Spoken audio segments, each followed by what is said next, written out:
ഹെമാൻ എന്തല്ല, welcome back to Marina. ഞങ്ങളിലേക്കും ഇതുവരെ ഇവിടെ ആയിരുന്നത് കുറച്ച് പ്രൈവറ്റ് കാര്യങ്ങളൊക്കെ ആയിട്ട് ഇങ്ങനെ തിരക്കിലായിരുന്നു. ഇന്ന് നമ്മളിപ്പോൾ മറീനയിലേക്ക് പോകുന്നത് നിങ്ങളൊരു സ്പെഷ്യൽ ഗസ്റ്റിനെ പരിചയപ്പെടുത്താനാ. അപ്പം മറീന ചെന്നിട്ട് കാണാം. ഈ നിരന്ന് കിടക്കുന്ന വെമ്പന്മാരിൽ ഈ ഒരു കൊമ്പനാണിവൻ, ബിഗ് ഡാഡി. ഇതൊരു 90 ഫീറ്റ് ബോട്ടാണ് വരുന്നത്. ഇത് നമുക്കൊരു 50-60 കപ്പാസിറ്റിയിൽ നമുക്കിത് ചാർട്ടർ ചെയ്യാൻ പറ്റും.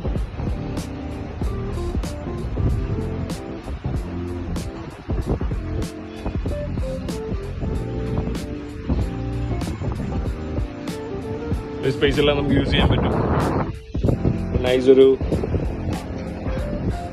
ടേബിൾ അറേഞ്ച്മെന്റ്സ്, സീറ്റിംഗ് കപ്പാസിറ്റി, നമുക്കിപ്പോൾ ഫാമിലി ആയിട്ടോ ഫ്രണ്ട്സ് ആയിട്ടോ ഒക്കെ ചില്ല് ചെയ്യാനായിട്ട് പറ്റിയ ഒരു സ്പേസ് വരുന്നുണ്ട്. ഇത്ര ഏരിയ നമുക്ക് കവർ ചെയ്ത് യൂസ് ചെയ്യാം. അപ്സ്റ്റെയറും ആൻഡ് ലോവർ ഡെക്കും കൂടെ നമുക്ക് യൂസ് ചെയ്യാൻ പറ്റും.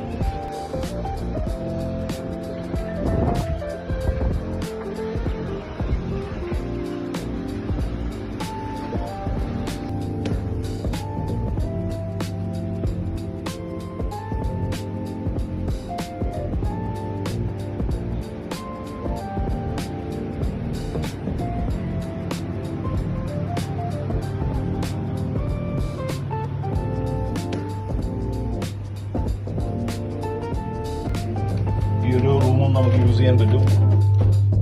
ഏകദേശം സ്യൂട്ട് റൂമാണ്. ടോയ്ലറ്റ് ഫെസിലിറ്റീസ് ഈ ഒരു ബോട്ടിൽ തന്നെ ഇതെല്ലാം ഇൻക്ലൂഡഡ് ആയിട്ടാണ് ഇതിന്റെ പാക്കേജ്. ഈ ഒരു 2 റൂംസ് നമുക്ക് യൂസ് ചെയ്യാനായിട്ട് പറ്റും. ഇൻക്ലൂഡഡ് പാക്കേജിലാണ് വരുന്നത് ഇതെല്ലാം വരുന്നത്. മനോഹരമായിട്ട് അത്രയും ക്ലീൻ ആയിട്ട് തന്നെ അത് യൂസ് ചെയ്യാം. മറീനയിൽ തന്നെ എല്ലാവരുടെ ഫേവറേറ്റ് വൺ ആയിട്ടുള്ള ഒരു ബോട്ടാണ് big daddy. Daddy is number 1 in Marina. Dubai ഹാർബറിൽ നിങ്ങൾക്ക് ചാർട്ടറിന് വേണ്ടിയിട്ട് അവൈലബിൾ ആയിട്ടുണ്ട്. ഇത് നിങ്ങൾ കണക്ട് ചെയ്ത് കഴിഞ്ഞാൽ നമുക്ക് സെറ്റ് ചെയ്ത് തരാൻ പറ്റും. ഇപ്പോൾ നമ്മുടെ ഫാമിലി ആയിട്ടോ ഫ്രണ്ട്സ് ആയിട്ടൊക്കെ ജസ്റ്റ് വന്ന് ചില്ല് ചെയ്യാനും എൻജോയ് ചെയ്യാനായിട്ടൊക്കെ നമ്മുടെ ഈ ബിഗ് ഡാഡി അവൈലബിൾ ആയിട്ടുണ്ട്. ഇപ്പോൾ നിലവിൽ 60 പേര് വരെ വരുന്ന കപ്പാസിറ്റിയിൽ നമുക്ക് ഇതിൽ ചാർട്ടർ ചെയ്യാനായിട്ട് പറ്റും. കാര്യം എന്ന് വെച്ച് കഴിഞ്ഞാൽ അത്രയേറെ വലിയ ബോട്ടാണ്. ഡീപ്പസ്റ്റ് ആയിട്ട് ഇവിടെ ഓടുന്ന ഒരുപാട് ബോട്ടുകൾ കാര്യങ്ങളുണ്ട്. പക്ഷെ നമ്മൾ ഈ ബോട്ട് തന്നെ നിങ്ങൾക്ക് വേണ്ടി സജസ്റ്റ് ചെയ്യാനായിട്ടുള്ള ഒരു ഒറ്റ കാരണം എന്ന് പറയുന്നത് ആ ബോട്ടിന്റെ ആ ഒരു ലക്ഷറി ഫീല് തന്നെയാണ്. ഇത് നിങ്ങൾ നോക്കിക്കഴിഞ്ഞു കഴിഞ്ഞാൽ നിങ്ങൾ ഇതിൽ 100% ഷുവർട്ടിയിൽ ഫസ്റ്റ് ടൈം നിങ്ങൾ ഇതിൽ ട്രിപ്പ് ആവും. മനസ്സിലായോ? ആ രീതിയിലുള്ള പരിപാടിയാണ്. വളരെ വൈകാതെ തന്നെ നമുക്ക് യോട്ടിൽ കാണാം. അപ്പൊ എന്തായാലും സന്ധിക്കും വരെ വണക്കം. Okay, see you soon.